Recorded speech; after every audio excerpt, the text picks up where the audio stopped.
Hello everyone, welcome. आप सभी का स्वागत है। आज के सेशन में हम लोग बहुत अवेटेड चीज़ स्टार्ट करने जा रहे हैं, जो कि है आपकी प्यारी सी ऑर्गेनिक केमिस्ट्री।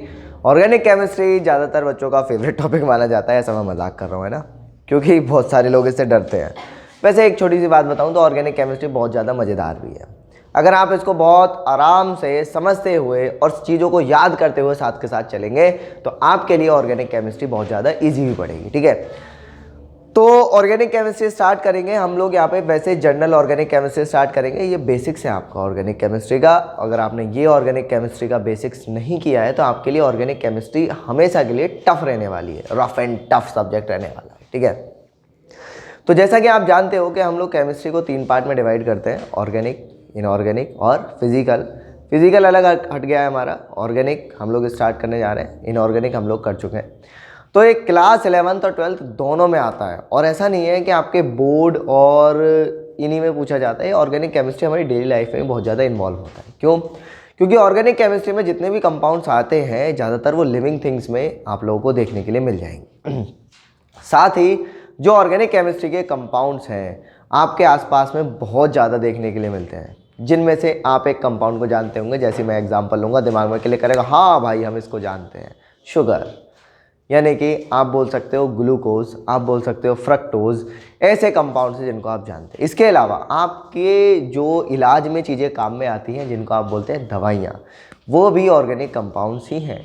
एंटीबायोटिक्स हुई और इतनी सारी चीज़ें हुई, वो सब क्या है, तुम्हारी ऑर्गेनिक कंपाउंड्स। एक प्यारा सा कंपाउंड जिसको आप बहुत बार सुन चुके होंगे केमिस्ट्री के अंदर, नहीं सुना तो अगर आप किसान हैं, यानी कि अगर आपके घर में कोई किसान है या खेती वेती से जुड़े हुए हैं, तो एक कंपाउंड आप सुनते हो जिसका नाम है यूरिया, है ना, बहुत सुना है ये यूरिया नाम का कंपाउंड। तो ऐसी बातें हमारे इस चैप्टर में, यानी कि इस वाले पार्ट में चलने वाली हैं। ठीक है, तो कायदे में यहाँ पे अगर मैं बात करूँ तो कैसे है ये, पहले मैं इसके बारे में बात करता हूँ। तो ऑर्गेनिक केमिस्ट्री को एनसीईआरटी के अकॉर्डिंग 2 पार्ट्स में यहाँ पे क्लासीफाई कर दिया गया है। पहले मैं बता देता हूँ, क्लास 11th में यहाँ पे हाइड्रोकार्बन्स दे रखे हैं, यानी कि compounds of hydrogen and carbon. और जैसे ही आप लोग क्लास 12th में पहुँचेंगे तो अलग अलग फंक्शनल ग्रुप आप वहाँ पे आपको देखने के लिए मिल जाएंगे। हम क्या काम करने जा रहे हैं, हम पहले समझेंगे जनरल ऑर्गेनिक केमिस्ट्री, यानी कि ऐसी चीज़ें जो क्लास 11th और क्लास 12th दोनों में काम में आने वाली। फिर उसके बाद में जो हमारे चैप्टर्स हैं वो चलने वाले हैं। एक छोटा सा मेरा रिक्वेस्ट ये है कि अगर वास्तव में आप ऑर्गेनिक को समझना चाहते हैं, इसमें किस तरीके से रिएक्शन होती हैं, क्या क्या चीज़ें हैं, तो जनरल ऑर्गेनिक केमिस्ट्री को छोड़िएगा नहीं। यानी कि जो some basic concepts of organic chemistry है उसको आपको छोड़ना नहीं है, उसको पकड़ के रखना है। यानी कि जितना मजबूत ये चैप्टर, उतना ही मजबूत आपके आगे की बातें रहने वाली। ठीक है, जैसे आप धीरे धीरे करके इस चैप्टर को पढ़ते रहोगे तो आपके पास में जो चीज़ें आएंगी वो बहुत ज़्यादा कॉम्प्लिकेटेड होती चली जाएंगी। तो इजी तरीका ये है कि हम लोग धीरे धीरे करके सारी चीज़ों को बेसिक से उठाते हुए और आगे चलते रहें। जहाँ आपने इसमें एक जंप करने की सोची है, भाई ये तो चीज़ मुझे आती है, छोड़ आगे बढ़ते हैं, तो हो वही चीज़ आपको क्या काम करेगी, तूने मुझे छोड़ा, मैंने तुझे छोड़ा, आओ बस आगे नहीं। ठीक है, तो बिना देरी करे स्टार्ट करते हैं हमारा कौन सा, ऑर्गेनिक केमिस्ट्री। तो चलिए जरा समझते। तो सब्जेक्ट का नाम ऑर्गेनिक केमिस्ट्री। हाँ, एक चीज़ और मैं बता दूं, आपके नीट एग्ज़ाम के अंदर भी काफ़ी सारे क्वेश्चंस इससे आते हैं। सही है, तो वहाँ के लिए भी ये बिल्कुल इम्पोर्टेंट नहीं है, इसका उल्टा मान लो। ठीक है, क्योंकि आधी है पूरी, बिल्कुल ये समझ लीजिएगा, सेकंड बुक आधी है दोनों के दोनों। तो आप समझ सकते हैं फिजिकल, ऑर्गेनिक, इनऑर्गेनिक में क्या है। अच्छा हाँ, 12th की बात करूँ, थोड़ा इंपॉर्टेंस बता दूँ ताकि जिज्ञासा जगे, मैं थोड़ा सा पढ़ लूँ इस सब्जेक्ट को। 12th में हमारी 2 बुक हैं, कुछ पार्ट ऑर्गेनिक केमिस्ट्री में से कट गया है, तो 2 बुक में से अगर मैं यहाँ पे बात करूँ तो 5 चैप्टर हमारे ऑर्गेनिक के हैं, और आधा आता है 30 से 35 नंबर ऑर्गेनिक 70 में से। तो अगर आपको ये है कि मैं बिल्कुल फेल हो सकता हूँ या सकती हूँ, तो आपको क्या करना है भाई, ऑर्गेनिक पे ध्यान देना है। ठीक है, तो एक हम्बल सी छोटी सी एक रिक्वेस्ट है, प्लीज़ उस पर ध्यान दीजिएगा और पढ़ते रहिएगा। सही है ना। चलो तो आगे की बात करते हैं ऑर्गेनिक केमिस्ट्री। आओ जरा, एक बारी आपने ये टर्म बहुत बार सुना हुआ है, क्या टर्म है तुम्हारा, ऑर्गेनिक। ऑर्गेनिक टर्म सुना है कि नहीं सुना आप लोग यार? ऑर्गेनिक चीज़ों को, है ना, हम बोलते हैं कि ऑर्गेनिक फार्मिंग। इवन अगर हम डिजिटल मार्केटिंग कर रहे हैं तो ऑर्गेनिक तरीके से कीजिए, इनऑर्गेनिक तरीके से कीजिएगा, है ना। तो यहाँ पे ऑर्गेनिक तरीका क्या है, पहले इस चीज़ को समझते हैं। ऑर्गेनिक तरीका जो जेन्यून वे है उस तरीके से स्ट्रगल कीजिएगा, ये करिएगा, वो करिएगा। इनऑर्गेनिक में क्या है, आपने पैसा भरा और काम खत्म, यानी कि जल्दी जल्दी। तो ऑर्गेनिक का जो हमारी केमिस्ट्री में मतलब होता है, इस टर्म जो लिया गया है वो टर्म लिया गया है किस हिसाब से, लिविंग के हिसाब से। किसके हिसाब से, लिविंग। गाना सुना, जिंदा, ऑर्गेनिक है तो ठीक है ना, वही चीज़ें चलेंगी।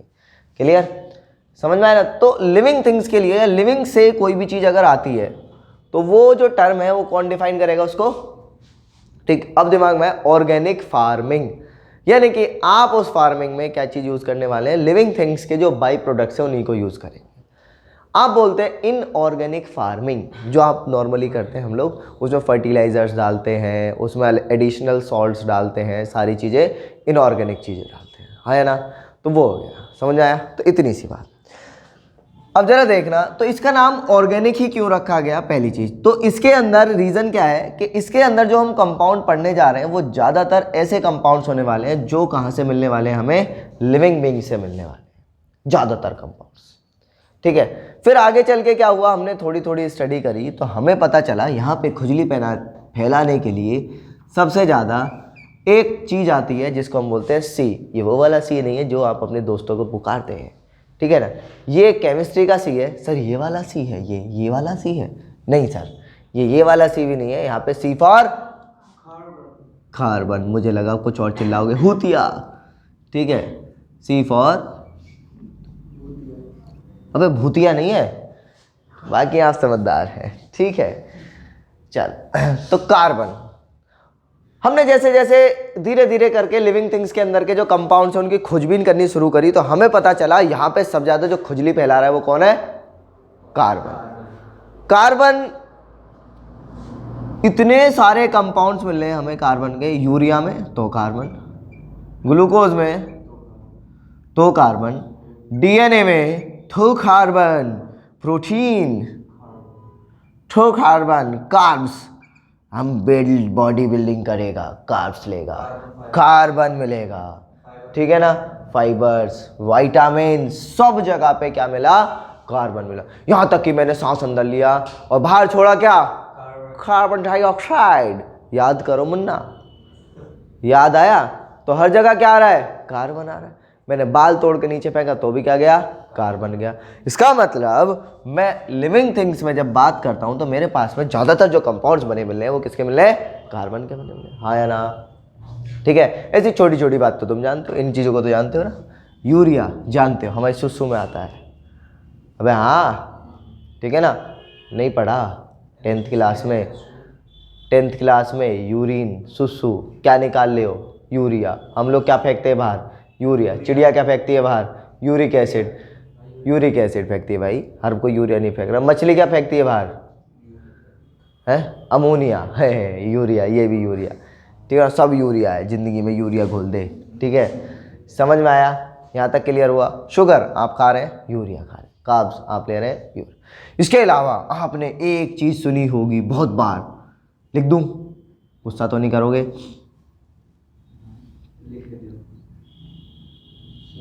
ये क्या है, सेलुलोज। एक चीज और सुनी होगी, स्टार्च, सुना है कि नहीं सुना।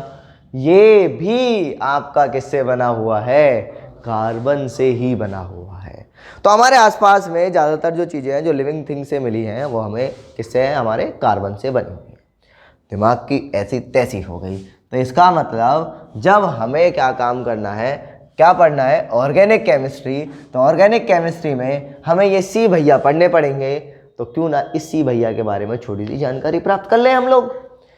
तो सी फॉर कार्बन, सी फॉर भूतिया नहीं है हमारे लिए, ठीक है। तो आओ जरा कार्बन की बात करें तो कार्बन का एटॉमिक नंबर बताइए भाई साहब, 8 9 6।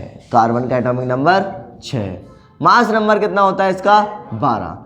कार्बन के और भी आइसोटोप्स पाए जाते हैं, C613, है ना, इस तरीके से। लेकिन हमारे पास में जो सबसे ज़्यादा कार्बन खुजली करने आता है यानी कि कंपाउंड बनाने आता है वो कौन है तुम्हारा C, atomic number 6, mass number कितना है 12।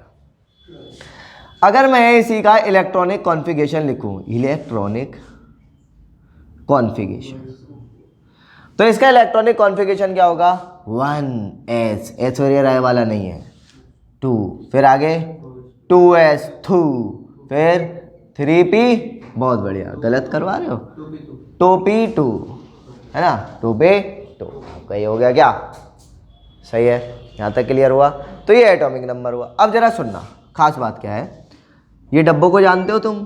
सर पहचानते तो हैं, इनसे बहुत पुराना रिश्ता है हमारा, है ना, ऑर्बिटल्स, याद करो ऑर्बिटल्स है, यानी कि यहाँ पे डिंग डिंग डिंग डिंग। कायदे में आपको इतनी बात पता होगी कि जितने वैलेंसी जो निकल के आएगी यहाँ पे, जितने फ्री इलेक्ट्रॉन्स हैं ये उतनी क्या करेगा, बॉन्ड बनाएगा। लेकिन जब कभी भी कार्बन की बात करते हैं तो हम लोग बोलते हैं कि कार्बन की वैलेंसी कितनी है साहब, 4 है। कितनी वैलेंसी है इसकी, 4, यानी कि इसको हम चिल्लाते हैं टेट्रावेलेंट। यहाँ पे अगर कंडीशन देखें तो कायदे में तो भाई 2 फ्री इलेक्ट्रॉन है, तो क्या काम करे, फ्री क्या है मतलब अनपेड इलेक्ट्रॉन है, तो ये अनपेड इलेक्ट्रॉन ही क्या काम करेंगे, बॉन्ड का फॉर्मेशन करेंगे। वो भी कौन सी वाली, कोवलेंट बॉन्ड का, वो भी देखेंगे अभी कौन सी बॉन्ड बनाएगा, ठीक है। तो यहाँ पे क्या होता है, ये ग्राउंड स्टेट में है, कौन सी स्टेट में है,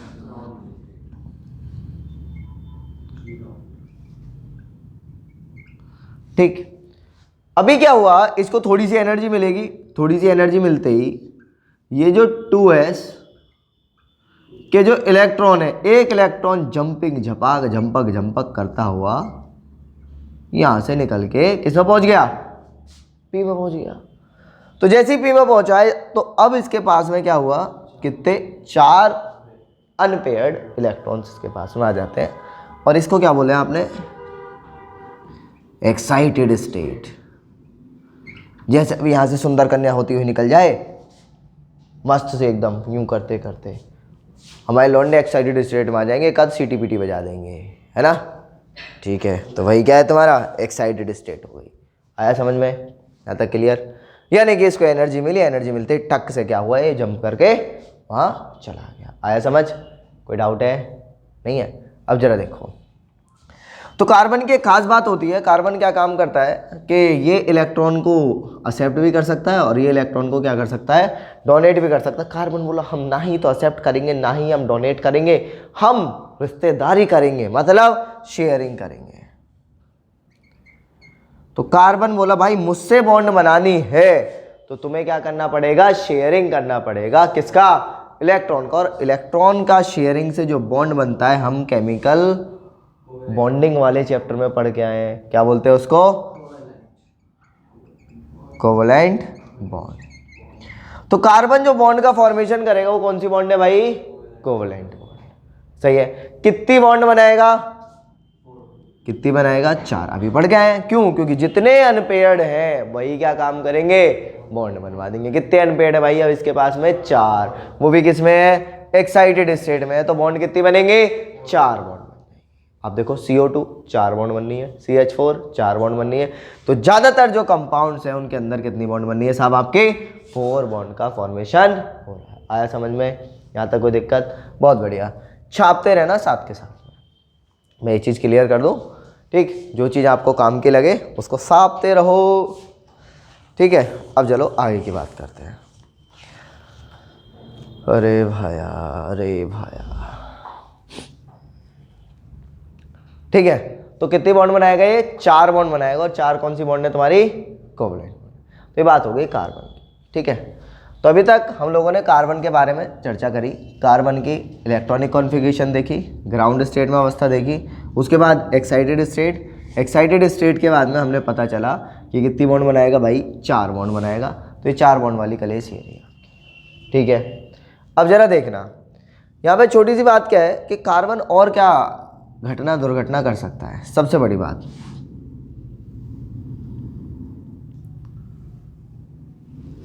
कार्बन क्या काम कर सकता है भाई, कार्बन कार्बन के साथ में जुड़ सकता है और सिंगल बॉन्ड बना सकता है कार्बन कार्बन के बीच में, कार्बन कार्बन के बीच में 2 बॉन्ड बन सकते, 2 कार्बन के बीच में, कार्बन कार्बन के बीच में कितनी बॉन्ड बन सकती हैं? 3 बॉन्ड बन सकती हैं।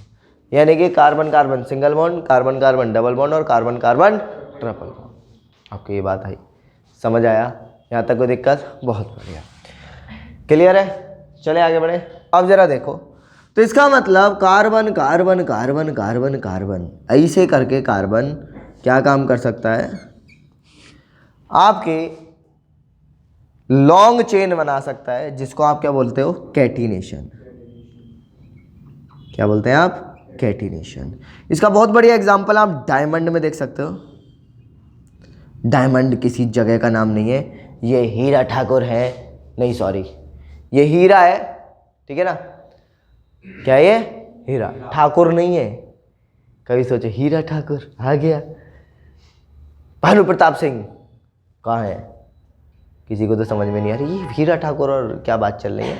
एक बार इस सेट मैक्स पे अमिताभ बच्चन की 2 है, याद करो, ठीक है? उसमें खून की उल्टी होती है, ऐसा लगता है विमल की उल्टी कर रहा है, थू, ठीक है? चलो, केसरिया उल्टी होती है उसमें अमिताभ बच्चन को, याद करो वो पिक्चर, कोरे कोरे सपने मेरे। भगवान ऐसा गाना हमारी ज़िंदगी में बजा दे, अमीर बन जाएंगे तुरंत। एक गाने में लौंडे के पास में बस ड्राइवर से क्या क्या हो जाता है, ठीक है? उसके लिए मेहनत करनी पड़ेगी भाई, बिना मेहनत के नहीं होगा, सही है? तो ये बात होगी। तो अब आपसे रीज़न पूछूं मैं कि भाई ऐसी क्या खुजली है कि कार्बन इतने सारे कंपाउंड बना रहा है? तो पहली चीज़ क्या बताओगे कि कार्बन की टेट्रावैलेंसी है, कितनी बॉन्ड बना सकता है? 4। दूसरी खतरनाक आइटम क्या चीज़ है इसके अंदर कि कार्बन कार्बन आपस में जुड़ के लंबी चेन बना सकते हैं, क्या बोलेंगे? कैटिनेशन। तीसरा आप क्या बोलोगे कि भाई साहब कार्बन कोवलेंट बॉन्ड बना रहे हैं, जिसकी वजह से लॉन्ग चेन आराम से बन सकती है, ठीक है ना?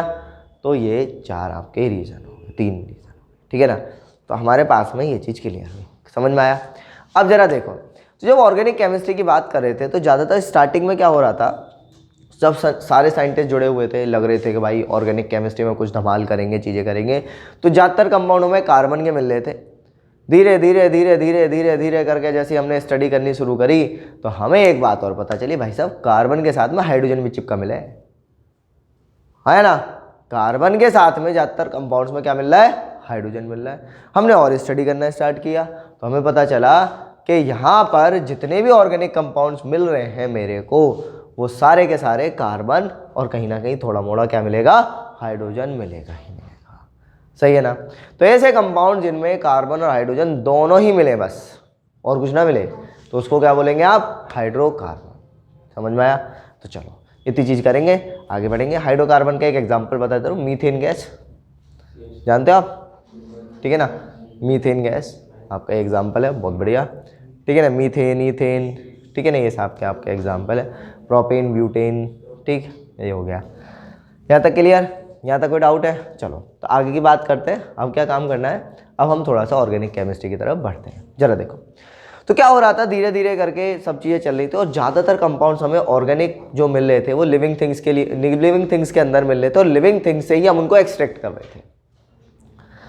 तो वहाँ पे ये अफवाह उड़ गई, जब शुरू में चीज़ें आती हैं तो बहुत सारी चीज़ें ऐसी रिजल्ट बन जाते हैं कि शुरू में क्या हुआ कि भाई साहब ऑर्गेनिक कंपाउंड तो लिविंग थिंग्स में पाए जाते हैं, लैब में इनको बनाया नहीं जा सकता, लैब में क्या है, इनको बनाया नहीं जा सकता।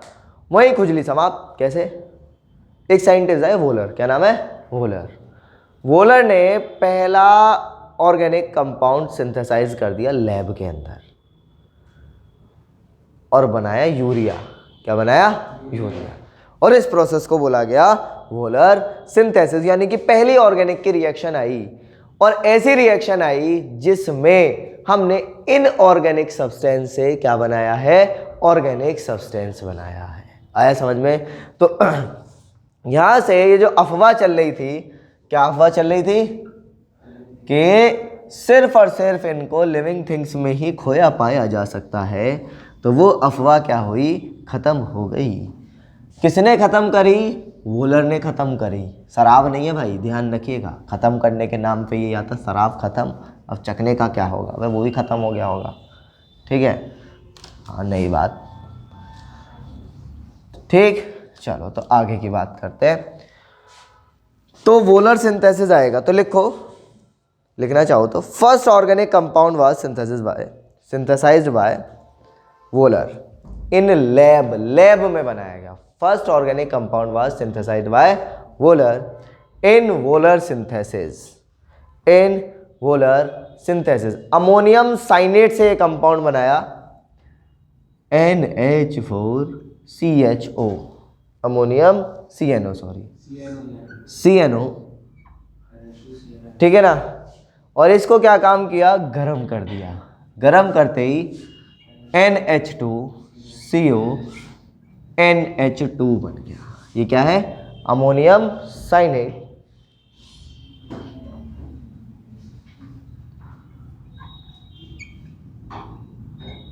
और ये क्या है, यूरिया। अभी इसका हम केमिकल नेम भी देखेंगे क्या होगा, पर थोड़ा समय लगेगा, इंतज़ार करना पड़ेगा बबुआ, बिना इंतज़ार के नहीं होने वाला, ठीक है। यहाँ तक क्लियर है, बोलो। ये तो कहते हैं भारत माता की जय, ठीक, चलो यहाँ तक क्लियर। चलो फिर उसके बाद में एसिटिक एसिड भी सिंथेसाइज कर दिया गया, ठीक है।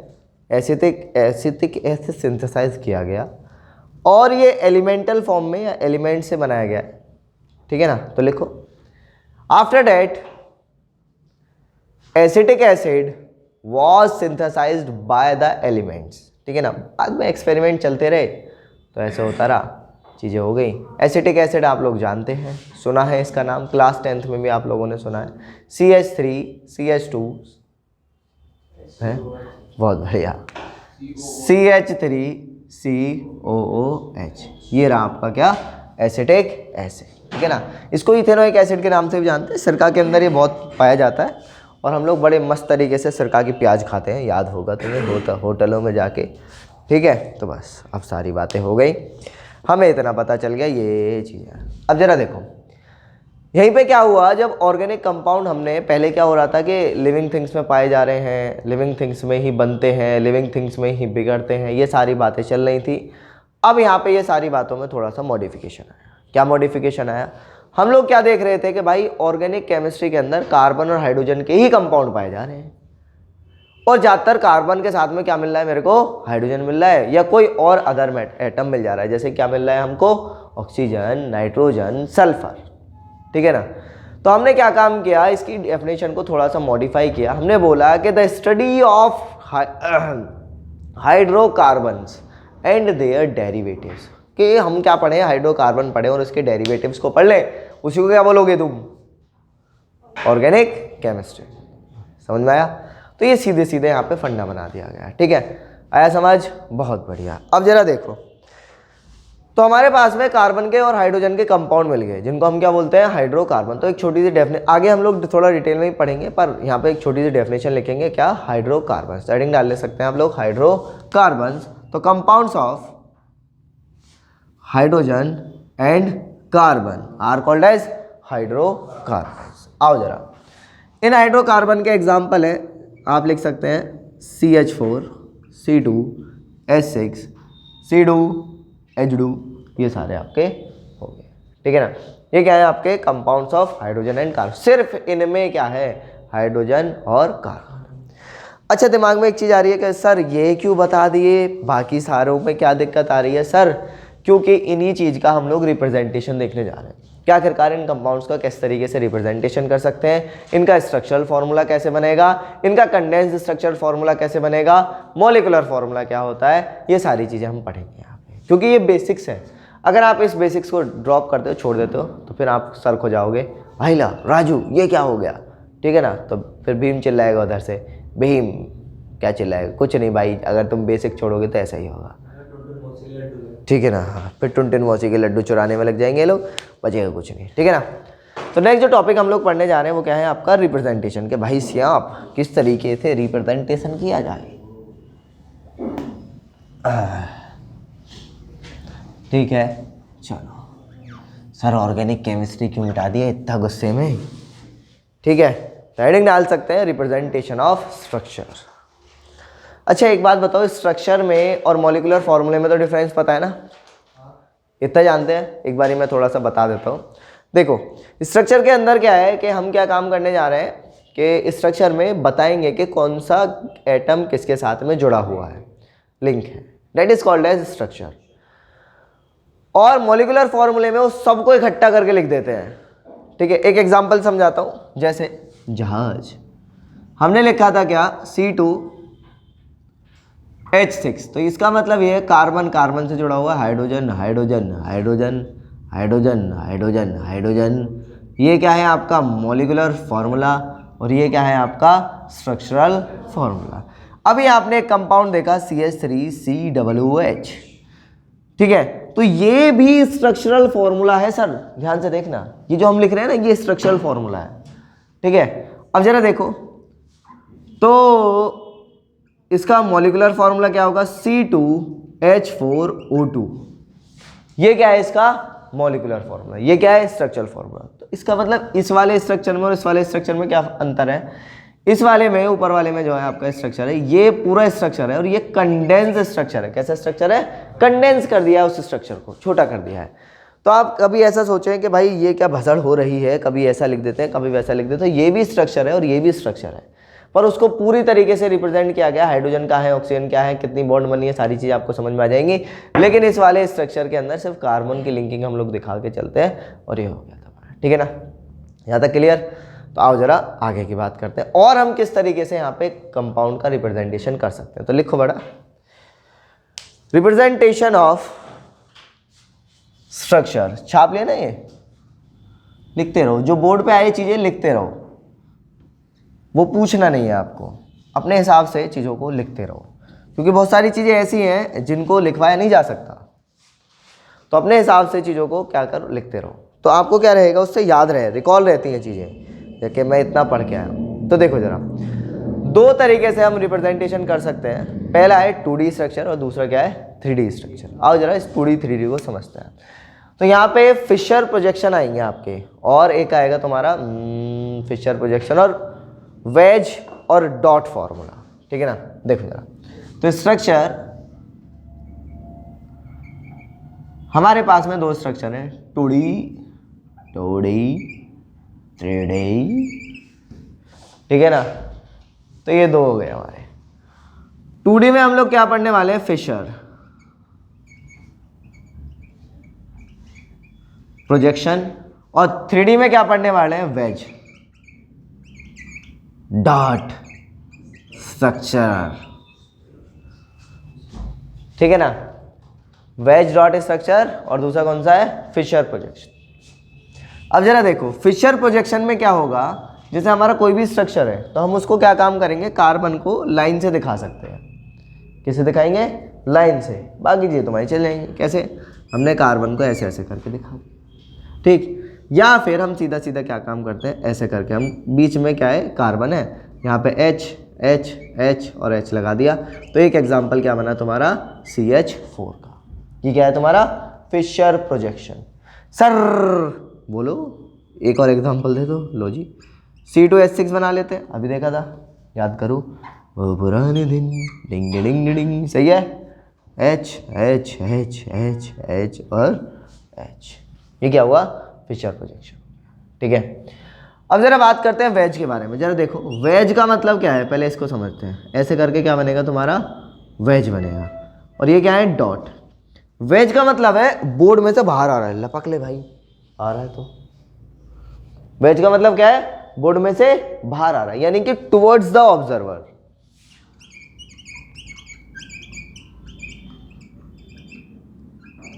अबे कितनी पीपी पीपी करेगा, ये है अवे फ्रॉम ऑब्जर्वर। ठीक है ना, ठीक है, चलो जरा 1 मिनट दीजिएगा, मुझे पुरानी बातें कुछ याद करनी है, केमिकल बॉन्डिंग वाली। अच्छा, आपका हाइब्रिडाइजेशन तो थोड़ा थोड़ा याद होगा सर, हाँ, sp2 थू नहीं 2, ठीक है, sp3 आथी, याद है पक्का। आओ जरा मित्रों पढ़ते हैं। तो अगर मैं इस वाले कंपाउंड की बात करूं एग्जाम्पल के साथ में, ले लीजिए सर CH4, सही है। CH4 का जो हाइब्रिडाइजेशन होगा तुम्हें याद होगा, याद नहीं है तो मैं बता दे रहा हूँ, sp3 शेप कैसी होगी इसकी, टेट्राहेड्रल, क्या होगी, टेट्राहेड्रल, तो अगर मैं इसकी टेट्राहेड्रल शेप बनाऊंगा तो बीच में क्या लगा दिया मैंने, कार्बन, बिंदी से दिखा दिया। ये दोनों जो लाइन है, ये वाली और ये वाली, अगर यहाँ पे लाइन बननी है तो इसका मतलब है इन द प्लेन, पेपर के प्लेन में, बोर्ड के प्लेन में, ऐसे करके आएगा, सही है ना, in the plane of board और पेपर में यही है, यही टिका हुआ है, सही है ना। अगर मैं यहाँ पे वेज बना रहा हूँ, देखना जरा, देख रहे हो मित्रों, ये बना क्या, वेज,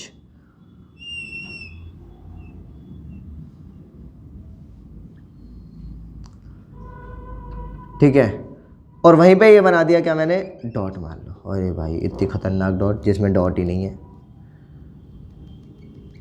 ठीक, तो एच एच एच, जरा सुनना, यहाँ पे ये वाला जो एच लगा हुआ, मैं नाम दे दे रहा हूँ 1, इसको बोलेंगे 2, इसको 3, इसको 4।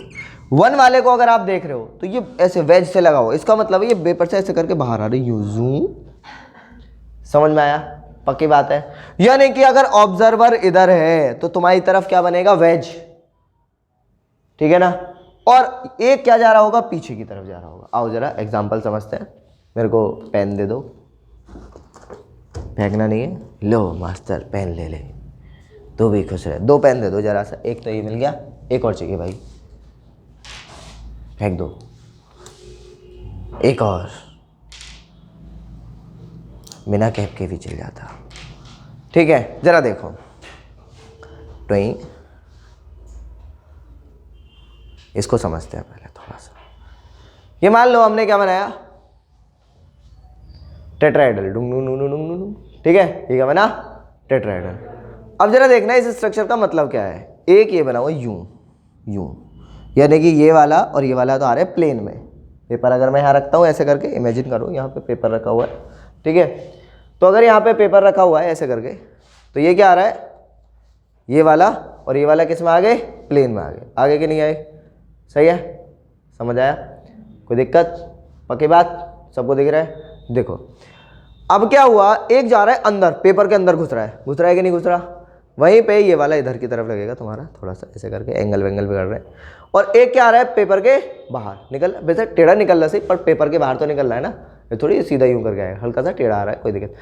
तो जो तुम्हारी तरफ है ऐसे करके, जो किधर जा रहा है तुम्हारी तरफ, इसको किससे दिखाओगे आप, वेज से, और जो अंदर घुस रहा है वो कौन है, डॉट, और ये वाला क्या है, सिंपल लाइन।